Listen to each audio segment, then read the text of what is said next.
Okay, so the King of Swords represents, yes, an older gentleman, perhaps a romantic partner, a divine masculine of some sense.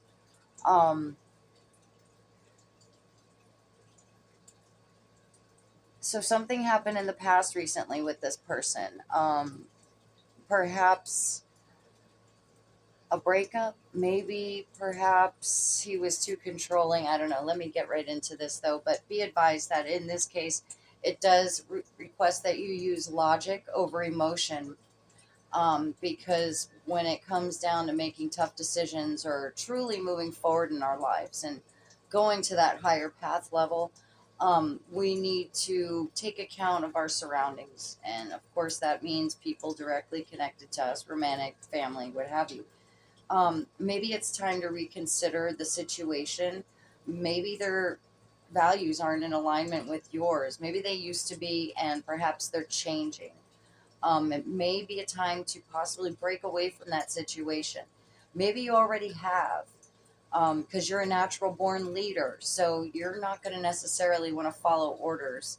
Mm, You're very disciplined. You don't need anybody to discipline you, and you're very protective in nature, I see. So, utilizing the strategy and problem solving skills, um, that relates exactly to critical thinking, and that's what's needed in this situation that's happened in the past. So you've been using your mind, your intellect, your wisdom, and that is giving you the ability to move forward. Now, also, the hangman represents the present, like I said.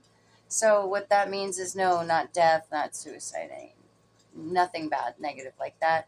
It actually, in fact, is representative of getting a new view, new perspective. You were once looking at things one way, and now you're seeing something from a different perspective. And this person is not sad, they're free, carefree, happy, just chilling, thinking about, oh, yeah, I could look at it this way. So that must be going on for you right now. So something's happened to give you a chance to perhaps be a little more empathetic of a situation, understand somebody else's stance. Um, which enlightens you even more because obviously we know what we want, but to be able to understand where the other person's coming from, that gives us a tremendous sense of resolution.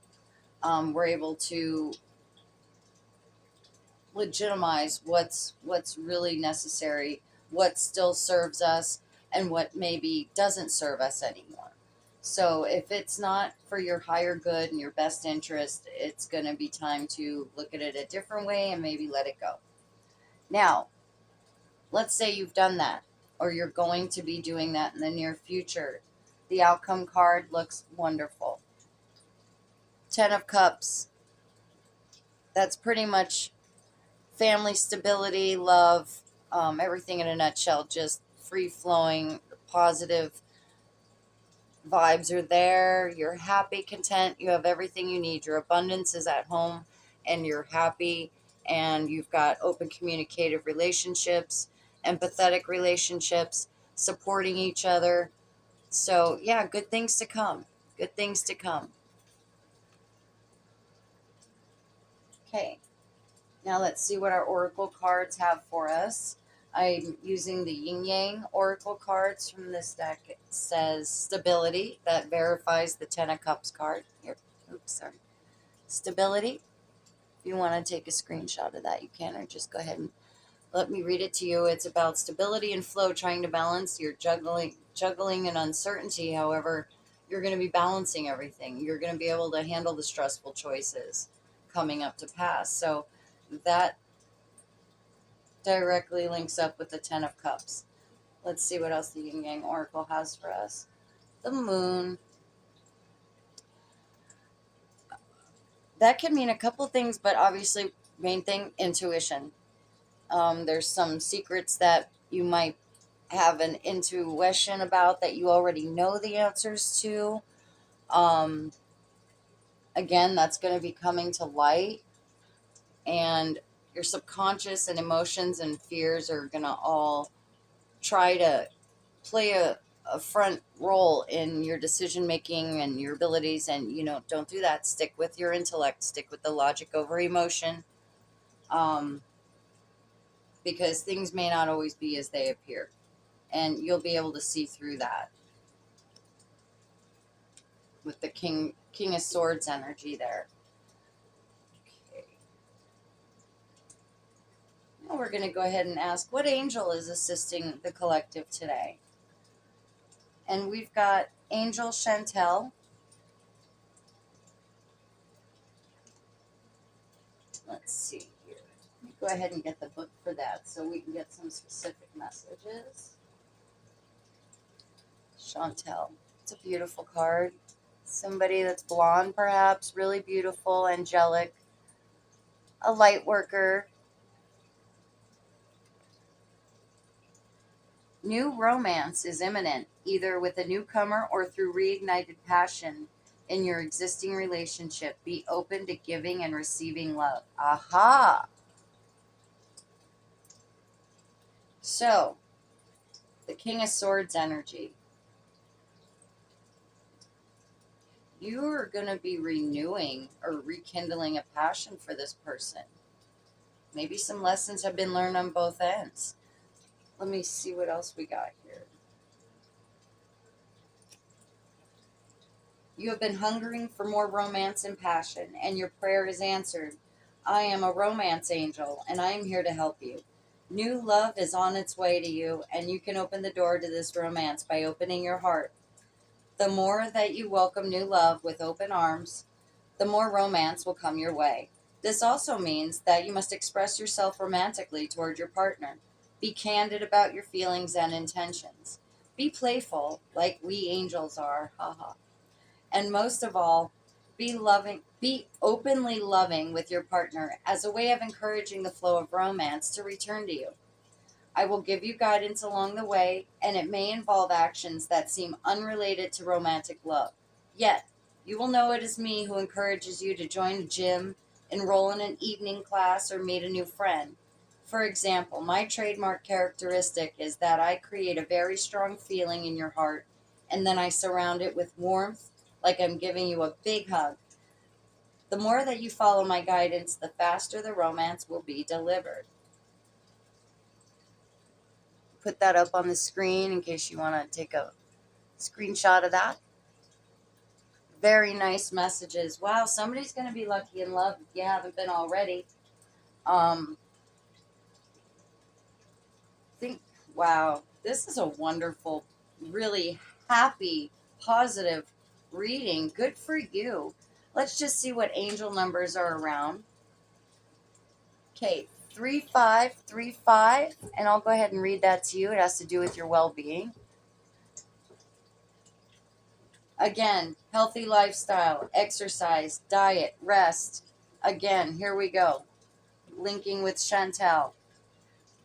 Okay, so it's going to keep a healthy lifestyle by exercising regularly, having a balanced diet, and getting enough rest. Also, practice mindfulness and stress management. And you'll always hear me talk about meditation. If you don't do it, it's really easy. I suggest that you look into it. Just give it a shot. It doesn't hurt to try new things, because it's those new things that lead us to different endings. So if we don't like how something keeps ending up, it's going to keep cycling until we change the way we handle it, to change our perspective. The Hangman. Alrighty here. And now I've got two messages from Love and Money. First one is commitment. I see a running theme here. I love you. Commitment. And number 41 is on this card. That might mean something to you, 41. Or we can also break it down to 4 plus 1, which would be the number 5, which represents changing, cycles, changing, like the end of a cycle and the beginning of a new one. So asking the big question and hoping for a positive response. Uncertainty surrounds long-term decisions and approach with patience. And there again, we're talking about taking that time out, a pause to reflect. That's what the King of Swords also was stating. So And this creates high expectations and intense emotional pressure. So if you feel like your life has been in turmoil, and you're not sure exactly how to calm it, whatever can break is already broken. But the one thing that remains strong is love. So if you're connected by love, it's going to work itself out and you'll know exactly what to do at this point. And then what else do we have here? Digital whisper.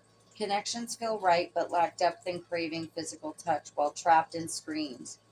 Embracing each other digitally, but the longing for touch remains. It's an erratic, tumultuous connection that is damaging and poisonous. Eek. Maybe this is an online romance, perhaps. You guys live far apart. That's just going to resonate with some of you. I believe that you're going to be coming together. It's not going to be long. Not going to be long. And then I picked the crystal of the day to help you with also stress management, and that's going to be amber, and that represents warmth, regeneration, and grounding. I'll put it up on the screen for you if you care to take a screenshot of that, but I'll go ahead and read it for you. Exuding warmth and electrical charge, amber was believed by the Chinese to encapsulate the soul of the tiger when it dies. With a rich history, amber was used as a protective talisman dating back to ancient times. Technically compromised of tree resin that has been fossilized. Amber is used for grounding higher energies back to earth. When rubbed, it can become electrically charged, dispelling negativity and igniting desire. Amber is used as a purifier, cleansing the environment and chakras alike. Use amber to electrify your life. Also, Leo, Aquarius, it's representing. So if we have some Leos or Aquariuses out there, it's going to be representing you. So there's your reading. Logic over emotion, but it's still going to lead you to what your heart desires. Absolutely.